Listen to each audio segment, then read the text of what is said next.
பங்குகள் தேர்வு செய்ய நேரமில்லை என்றால் ஒரு சுலபமான வழி உண்டு.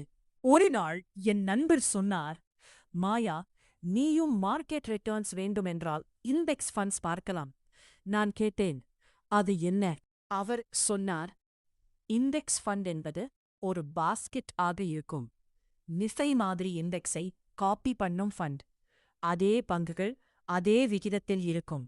நீயே ஸ்டாக் பிக் செய்ய வேண்டாம். நான் சிறிய தொகுதியில் எஸ்ஐபி தொடங்கினேன். மாதம் 2000 ஆஃப்டோ டெபிட் வைத்து. மறந்து போனாலும் ஃபண்ட் வேலை செய்து கொண்டே இருந்தது.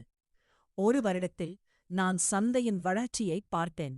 நன்மைகள்: குறைந்த expense, broad diversification, passive growth. ஆனால் கவனிக்க, மார்க்கெட் டவுன் நேரங்களில் வேல்யூ குறையும். டிஇஆர் மற்றும் ட்ராக்கிங் எரரை ஒப்பிட வேண்டும். குறிப்பு: எஸ்ஐபி மூலம் ருப்பி காஸ்ட் ஆவரேஜிங் செய்யுங்கள். டிஇஆர் குறைந்ததை தேர்வு செய்யுங்கள். நீண்ட கால நோக்கத்துடன் இருங்கள். 5-10 ஆண்டுகள். நீங்களும் தொடங்க விரும்பினால் இண்டெக்ஸ் என்று காமெண்ட் பண்ணுங்கள். இது கல்வி தகவல் மட்டுமே, நிதி ஆலோசனையாக கருத வேண்டாம்.